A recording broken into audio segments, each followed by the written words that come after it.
In the quiet, rolling hills of Marin County, California, life moved at a gentle pace. Here, in the summer of the year 2000, sunlight warmed the manicured lawns and the scent of saltwater and eucalyptus drifted on the breeze. It was a place of earned peace, a haven for those who had worked their entire lives to build a sanctuary. Evan and Annette Steinemann were the very embodiment of this peace. At 85 and 78, their days were a comfortable rhythm of simple pleasures. Ivan, a man whose hands had shaped a successful life, might spend his afternoon in his favorite armchair, the pages of a newspaper rustling softly, his glasses perched on his nose. Annette, his partner in a lifetime of memories, would be nearby, perhaps tending to her roses, their vibrant colors a testament to her care. Their home was not just a structure of wood and glass, it was an archive of a shared history. Photographs on the mantelpiece told stories of decades past, of children growing up, of holidays celebrated, of a love that had weathered the changing seasons of life.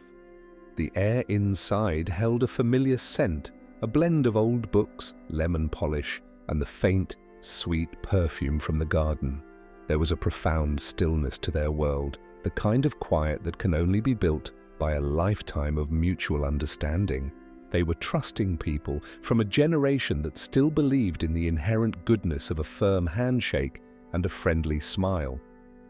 One of those friendly smiles had belonged to their former stockbroker, a young, charismatic man named Taylor Helzer. He had been so sharp, so confident. A good kid, they likely thought. A name they remembered with fondness, never imagining it would soon be the herald of a storm that would tear their tranquil world apart.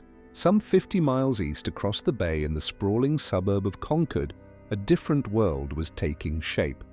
To understand the forces at play, one has to remember the unique atmosphere of the San Francisco Bay Area at the turn of the millennium.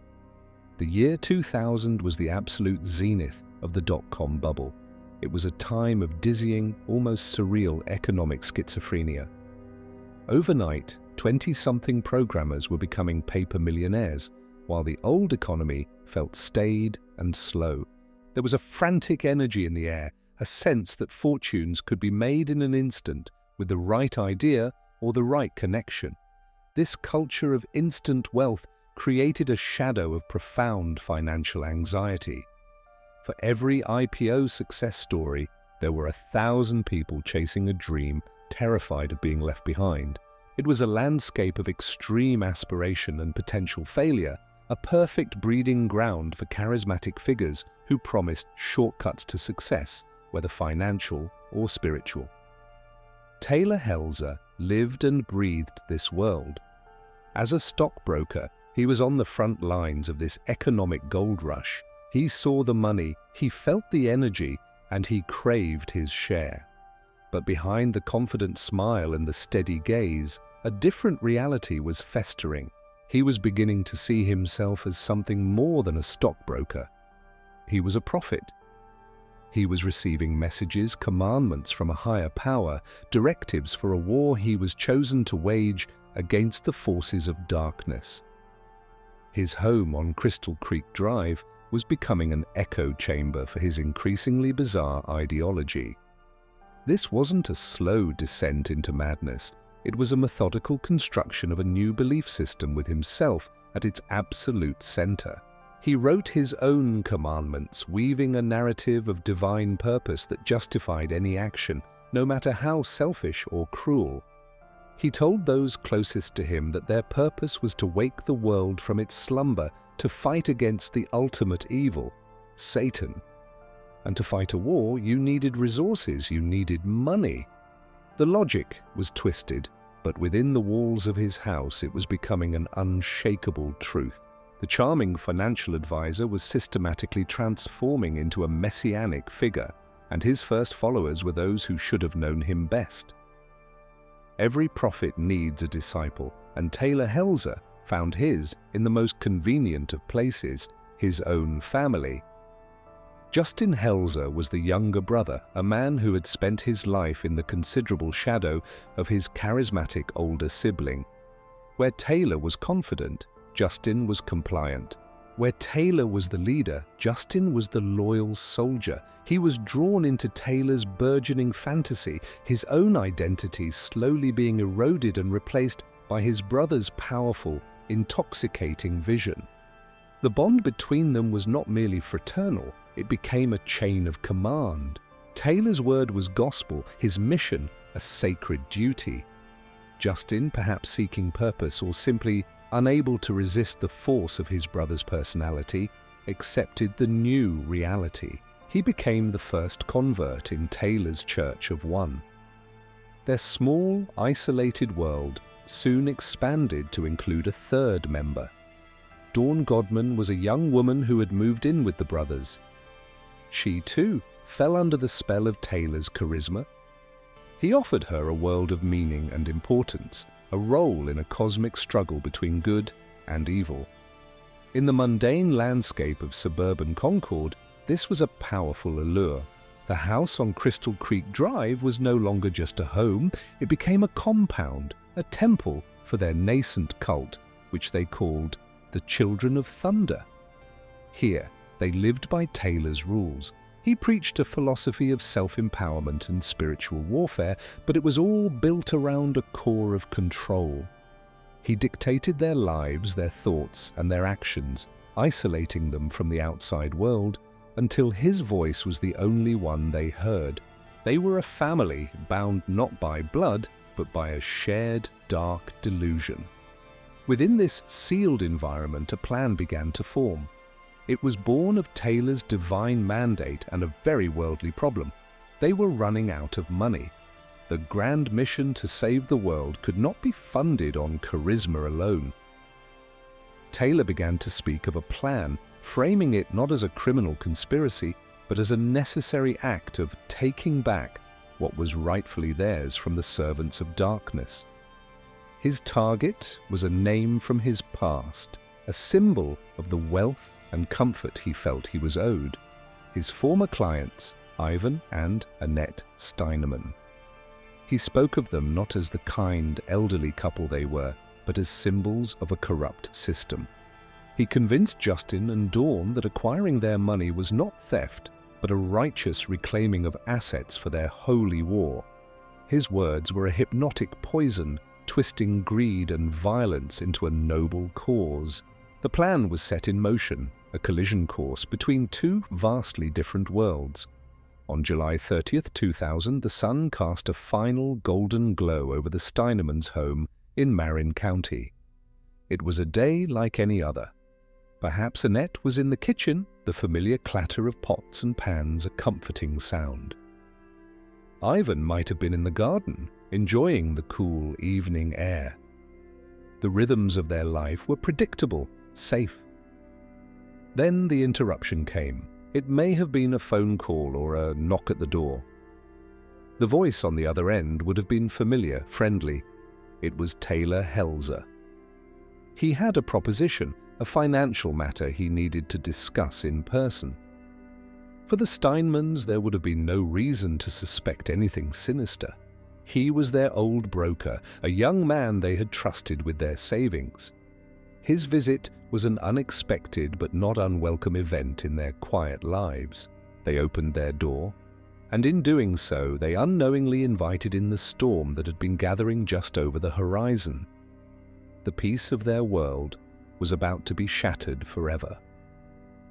The next day, the silence from the Steinemann house became unsettling. A daughter, accustomed to regular phone calls, found her calls going unanswered. Voicemails filled up. A knot of anxiety began to tighten. By the second day, anxiety had turned to alarm.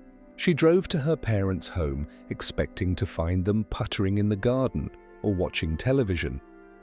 Instead, she found an empty house. Everything was in its place, yet the stillness felt wrong, unnatural. The newspaper was on the doorstep. The mail was piling up.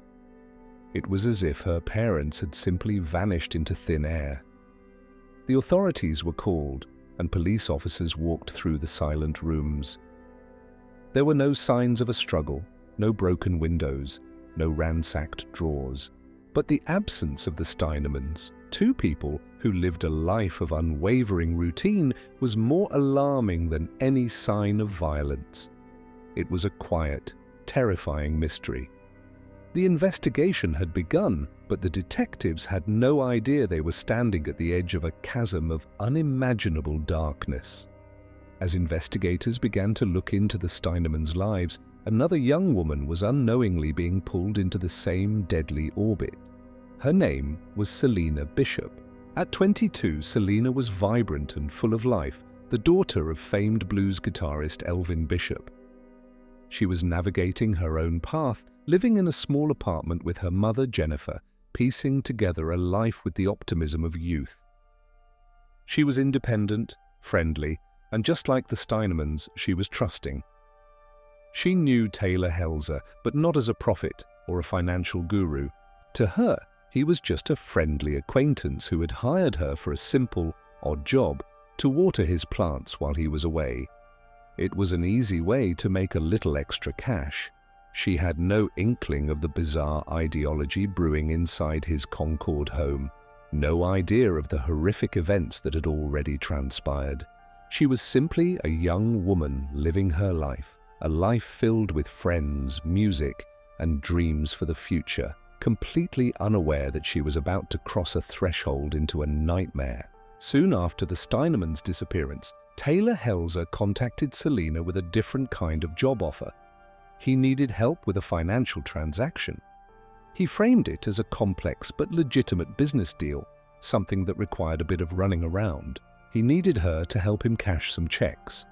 For Selena, this was likely just another odd request from a man she considered a bit eccentric, but ultimately harmless. The checks were for large amounts, signed by Ivan Steineman. Taylor likely had a plausible explanation, something about an investment, a business deal with his elderly clients. At first, Selena went along with it, but as the transactions continued, a seed of doubt began to sprout. The story didn't quite add up. The secrecy, the urgency, it started to feel wrong. Her youthful trust began to curdle into suspicion, then into fear. She started asking questions, and in Taylor Helzer's world, questions were a threat. She was beginning to see behind the mask, and she had no idea that this knowledge had just become a death sentence.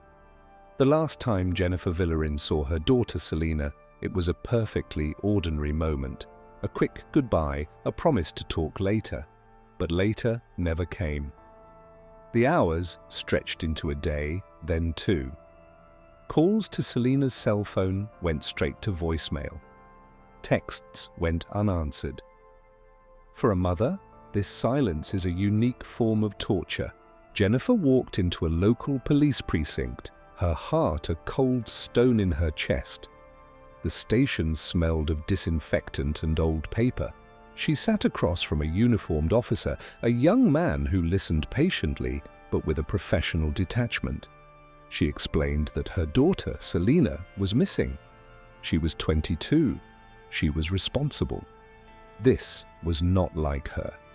The officer took down the details, his pen scratching on the form. He asked the standard questions. Did she have a fight with a boyfriend? Does she have a history of drug use? Could she have just gone away for a few days? Jennifer felt a surge of frustration. They didn't understand. This was different. This was wrong. She left the station with a case number and a hollow feeling of helplessness, unknowingly having set in motion the very first official record of the second phase of Taylor Helzer's murderous spree. She had no idea that in trying to save her daughter, she was walking toward the same dark fate. Inside the house on Crystal Creek Drive, Taylor Helzer's mission had taken a dark and irreversible turn.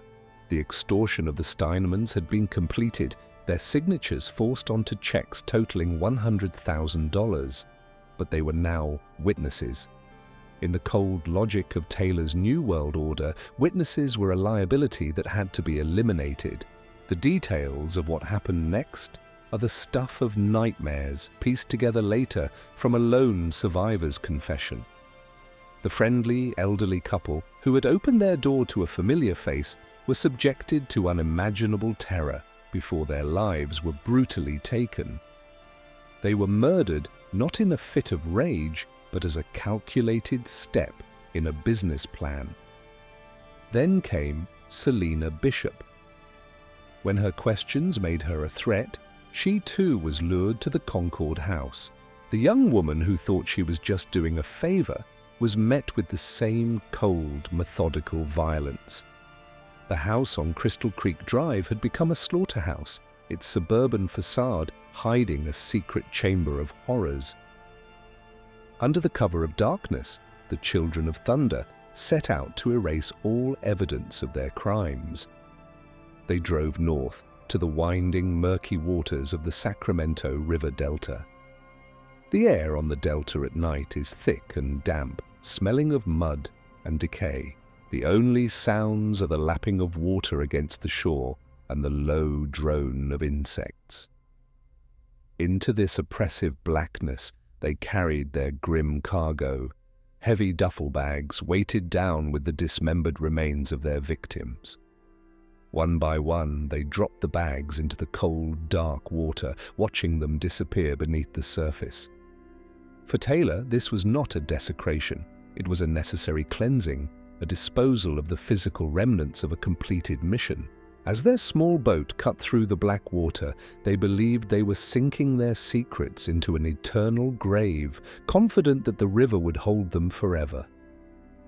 But the violence was not over. In their panicked effort to cover their tracks, the group realized that Selina Bishop might have told someone about her strange new job. They believed she may have left evidence, perhaps a note, with her mother. They drove to the apartment where Selina had lived, an apartment she shared with her mother, Jennifer Villarin. When they arrived, Jennifer was not alone. Her friend, 54-year-old James Gamble, was visiting. Jennifer and James had no connection to the Helzers, no knowledge of the financial scheme or the murders that had already taken place. They were simply in the wrong place at the absolute wrong time. Taylor, Justin, and Dawn, now operating on a ruthless logic where any potential witness had to be eliminated, saw them as loose ends. They killed them both. It was a senseless, brutal act of collateral damage, 2 more innocent lives extinguished in a widening gyre of paranoia and violence.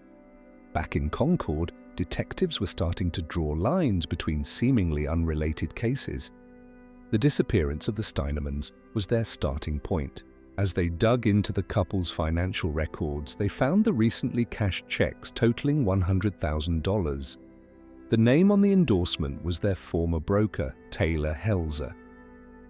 Around the same time, the disappearance of Selina Bishop, initiated by her mother Jennifer's report, became a homicide investigation.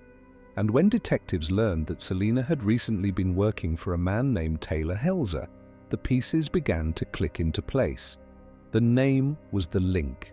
In the sterile environment of the police station, under the harsh fluorescent lights, a terrible picture was beginning to emerge on the whiteboards. The timelines were overlapping, the connections undeniable. The investigation, which had begun as separate missing persons cases, was now converging on a single suburban house on Crystal Creek Drive. A search warrant was executed. As law enforcement officers breached the front door of the Helzer home, they stepped out of the bright California sun and into the heart of the darkness. At first glance, the house looked normal, but the smell hit them immediately. The sharp, acrid odor of bleach and cleaning chemicals, a desperate attempt to erase unspeakable sins. The house had been scrubbed, but it still held its secrets. The forensic team went to work, methodically combing through every inch of the residence. The living room carpet seemed clean, too clean. When they pulled it back, they found the padding underneath had been crudely cut away in large sections. The message was clear: someone had tried to remove a massive stain. Then came the luminol. In the darkened rooms, the chemical was sprayed across the floors and walls. A ghostly, ethereal blue glow began to appear, revealing a story of horrific violence that bleach alone could not erase.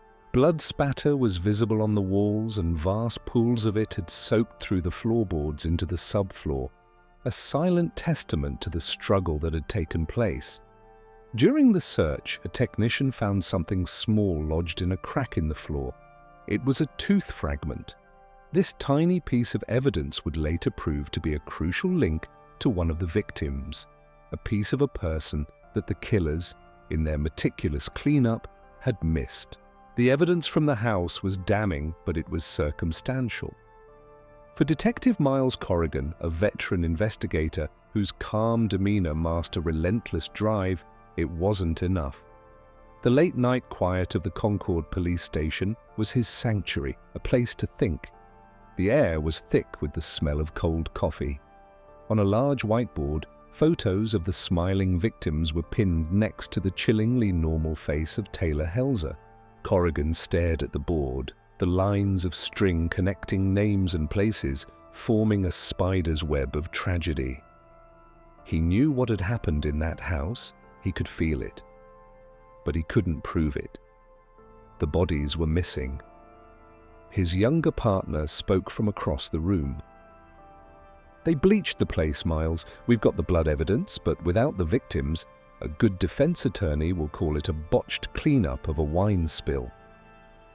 Corrigan ran a hand over his tired face. "It's not just the bleach," he said, his voice low. "It's the control. Everything about this guy, Taylor, screams control. The way he dominated his brother, this girl Dawn. He wouldn't just dispose of them. He'd erase them. The river. It has to be the river." He knew they were close, but the final piece of the puzzle remained locked away. The key, he realized, wasn't in the house. It was in the mind of the weakest link, Dawn Godman. The break in the case came from the inside. Investigators brought Dawn Godman in for questioning. She was led into a small, windowless room. Detective Corrigan sat across from her. He didn't yell, he didn't threaten. He spoke softly. He started not with the murders, but with her. He asked about her life, her dreams, how she had met Taylor. He built a rapport, a fragile bridge of humanity in the sterile room. For hours, she was defiant, reciting a rehearsed story, her loyalty to Taylor a shield. But Corrigan saw the cracks. Her hands trembled. Her eyes darted away when she lied. He slid a photo across the table. It was of Selena Bishop, smiling, full of life. "Taylor told you this was for God, didn't he, Dawn? Did God tell you to do this to her?"